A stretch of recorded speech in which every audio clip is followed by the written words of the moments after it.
Ya está Leandro Santoro con nosotros, gracias por venir. Bueno, si viste, te invito siempre a días tranquilos.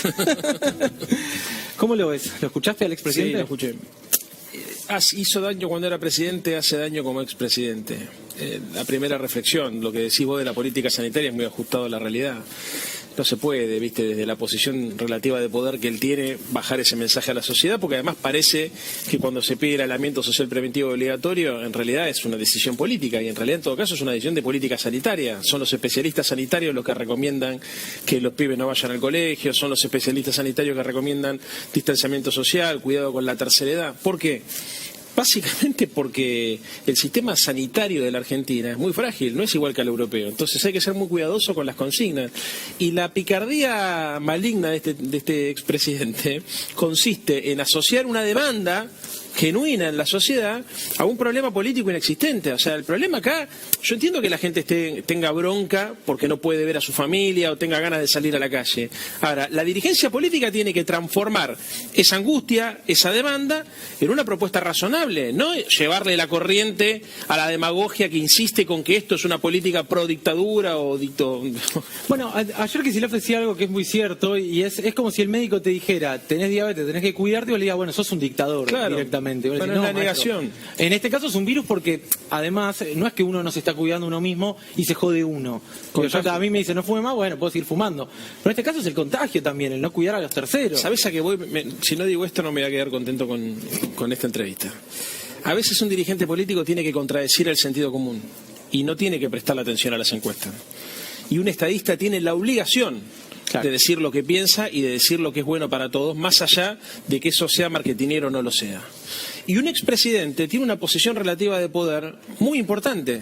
La va a tener de por vida, como la va a tener Cristina, como la tiene Duhalde. Vos fijate, Duhalde dice una cosa que nos llama la atención y es tapa de todos los diarios. Entonces, si ponemos dudas en relación a la política de aislamiento, a la necesidad de cuidar, si ponemos dudas sobre la cuarentena, más allá de que la cuarentena como la conocemos no es más, o como la conocimos el 20 de marzo no es más como era, pero estamos hablando de una administración de las relaciones humanas y entender que no es como era antes del 20 de marzo, donde no importaba si nos abrazábamos, ¿no es cierto? Bueno. Hizo una autocrítica Macri igual. Vos que tanto lo criticás, ¿qué arriesgás? ¿Qué aventurás? Seguro que dijo, bueno, la verdad gestionamos muy mal el tema social, dejamos el doble de desempleo, la deuda. ¿Qué dijo? Mira, la autocrítica de Macri. Inmediatamente después de las elecciones del 2017 empezó como un declive de su gobierno. ¿Qué es lo que usted, a qué hecho le atribuye ese cambio de tendencia tan brusco en su gobierno? Bueno, muy buena pregunta, porque este año de reflexión me ha servido para pensar mucho alrededor de qué lo que nos pasó, porque lo que más importa ahora es capitalizar los aprendizajes, ¿no? Para el futuro, para que Juntos por el Cambio vuelva con otro tipo de experiencia. Y yo quiero decirles que acá pasó algo muy importante, que fue el principio de todo. La campaña entre Daniel Scioli y mi persona como candidato fue muy basada en negar la situación económica que había en el país. Y con ese ímpetu llegamos al gobierno, en esas pocas semanas que da, días que da entre la segunda vuelta, que eso habrá que en un momento corregir. Y cuando empezamos a encontrar la información, porque el INDEC no funcionaba ya en esa época, y encontramos el Banco Central con reservas negativas, significa que se habían gastado como algunos miles de millones de los depósitos de la gente. Empezamos a encontrar que teníamos deuda de todo tipo, con los holdouts, con el CIADI que íbamos a perder juicios, con los jubilados. La Corte nos anotició que había que pagarle a las provincias un viejo reclamo que se le hacía al gobierno kirchnerista, que no había energía. Y ahí nos dimos cuenta que el Estado argentino estaba quebrado. Bueno, ahí estaba la autocrítica de Mauricio Macri. O lo cortaron antes o no entendí cuál es la autocrítica, o la autocrítica fue básicamente delegué. Me equivoqué en delegar o en no contar qué tan pesada fue la herencia. Ya de por sí la frase pesada herencia quedó, ¿no? Sí. Es un negador serial, qué sé yo. A mí ya está, me aburre hablar mal de Macri. ¿Sabes por qué? Porque creo que hizo tanto daño que hasta su propia base electoral sabe que no tiene futuro político. Lo importante acá, me parece, es qué se plantea para adelante. Juan, está claro que las políticas de ajuste neoliberales hoy son absolutamente imposibles de plantear en una Argentina como la nuestra, donde la economía se achica como consecuencia de la pandemia. Y esto es lo importante, porque la pregunta que yo me haría es, bueno, está bien, hay muchas cosas que a usted no les gusta, pero ¿qué proponen? Porque en el que proponen... Esto es lo bueno, que no, pero a ver, en el que proponen en términos de programa de gobierno, la excusa siempre es la misma. ¿Qué proponemos nosotros? Proponemos que achiquen el gasto público, que reduzcan el déficit fiscal. En este momento, ese tipo de políticas, que serían políticas procíclicas, derrumbarían aún más la economía. ¿Se entiende? Entonces, acá hay dos formas de abordar esto. Por la nota de color, si querés, para ver cuál fue el furcio que cometió Macri o de qué manera logra hacer una autocrítica sin hablar de sí mismo y tratando de echarle la culpa al otro, que en realidad es esto lo que vimos. O por otro lado, decir, bueno, a ver, ¿qué propone Macri, qué propone la gente que está de acuerdo con Macri? Entonces, cuando analizás eso, te das cuenta que la propuesta generaría mucho más dolor del que estamos pasando hoy. Porque todas las propuestas procíclicas de ajuste del gasto público, digamos, ¿no? Esta lógica de incluso decir, la propuesta sanitaria. incluso la propuesta sanitaria parte de una premisa, que es que desconoce el grado de restricción social, económica y cultural que implica la pandemia. Ellos hablan como si no estuviéramos en pandemia y algunos de nosotros cometemos el mismo error. No estamos entendiendo las restricciones que tiene el gobierno argentino a partir de la pandemia, las restricciones en términos políticos y las restricciones en términos económicos y financieros. Entonces, vamos a discutir qué quieren hacer con la Argentina. ¿Es viable hoy en la Argentina echar 2 millones de empleos públicos? ¿Es viable? ¿Es viable reducir las jubilaciones? ¿Es viable terminar con la asignación universal por hijo? ¿Es viable esto? Bueno, no es viable, porque cuando vos desgranás un poco, lo único que les queda para proponer son políticas de ajuste. Y hoy las políticas de ajuste harían mucho más dolorosa la situación.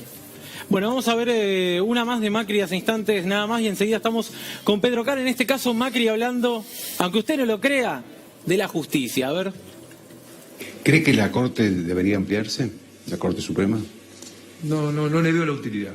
No es lo que va a resolver el tema. Me parece que hay que terminar los concursos vacantes.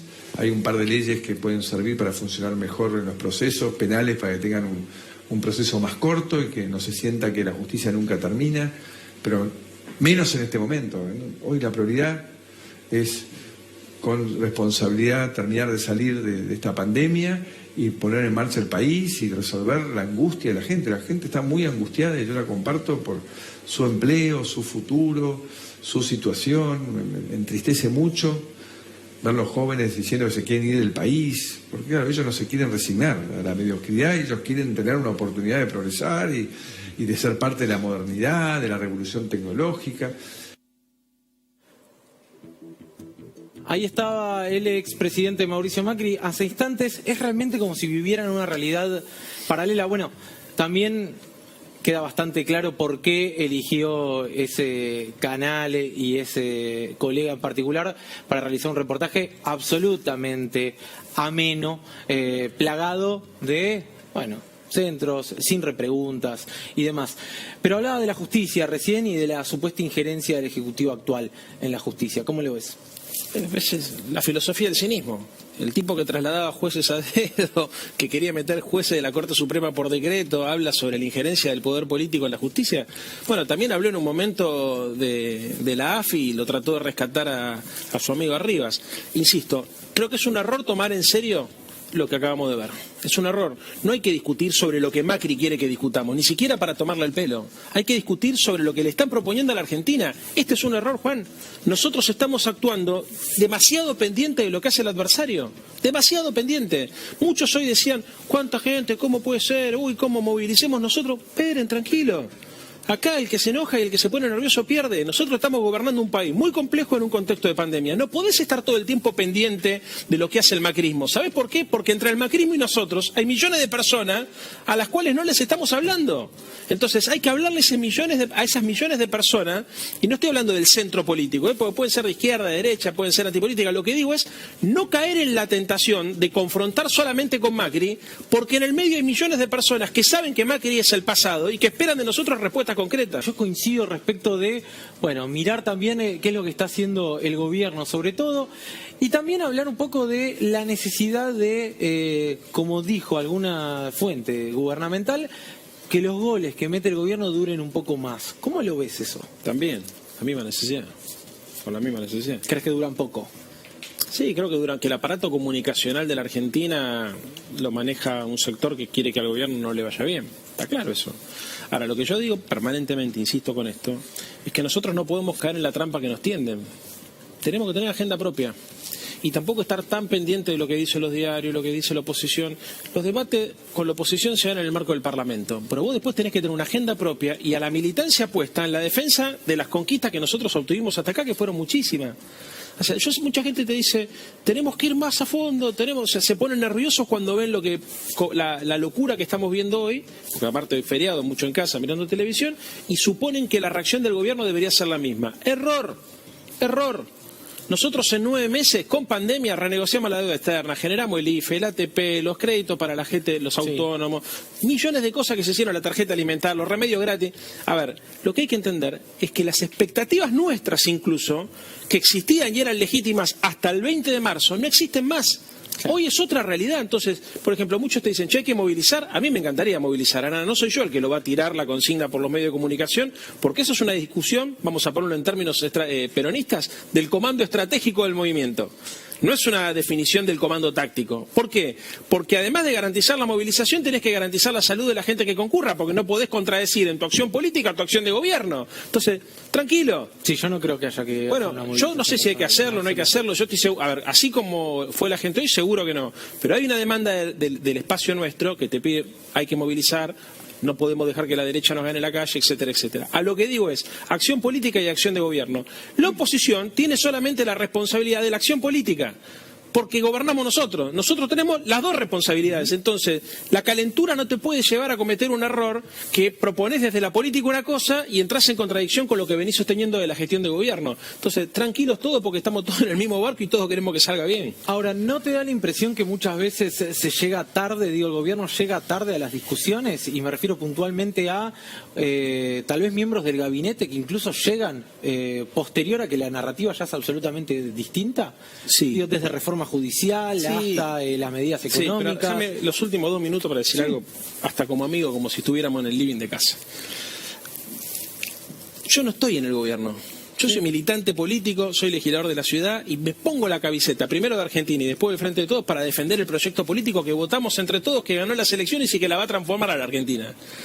Pero no puedo dar respuesta por las cosas que hacen o no hacen los funcionarios. Porque además es una cosa muy loca. Inclusive algunos te dicen, es un gobierno tibio porque son alfonsinistas. Pero pará, tranquilo. A ver, porque yo vengo del alfonsinismo, pero no gobierno. Entonces yo entiendo que, y la mayoría de los compañeros que están llevando adelante la gestión del gobierno no provienen ni del radicalismo ni del alfonsinismo. Y la mayoría son peronistas, pero gobiernan no a partir de su ideología política, sino a partir del contexto de la pandemia.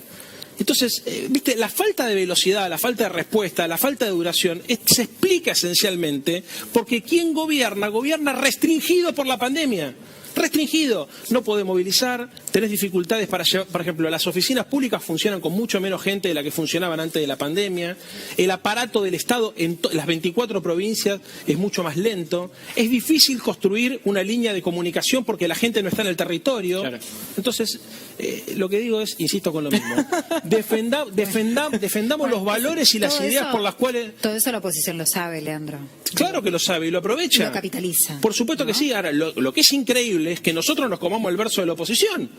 O sea, la oposición te instala el verso de que es un gobierno que débil y que no gestiona, y en el medio de la pandemia renegociaste, ¿cuánto? 85.000 millones de dólares. Que dejaron ellos, además. Que dejaron ellos. O sea, es una cosa insólita. Y en el medio de la pandemia, además, donde es imposible exportar, donde se complica muchísimo el comercio mundial, nosotros estamos dando una pelea por el tipo de cambio que parece que algunos no se dan cuenta. Entonces, no es joda. Cuando vos gobernás, cada decisión que tomas impacta en 10 lugares. Cuando estás en la oposición no impacta solamente en la tapa de los diarios. Ahora, cuando gobernás, los errores o los aciertos impactan en el tipo de cambio, en la tapa de los diarios, en el humor de la gente, en el precio del azúcar, en el precio del pan.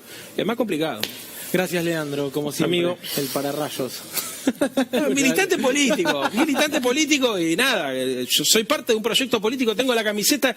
Lo que no podemos permitir son las desviaciones individualistas de aquellos que siendo parte del proyecto están pensando cómo construyen su propio capital político. Ese tipo de mezquindades son intolerables en un proyecto colectivo. Bien, doble campera metió. Yo no sé cómo hace para estar tan abrigado dentro del estudio. Es una sola, perfecto. No sé. Gracias de verdad, Leandro. Muchas gracias.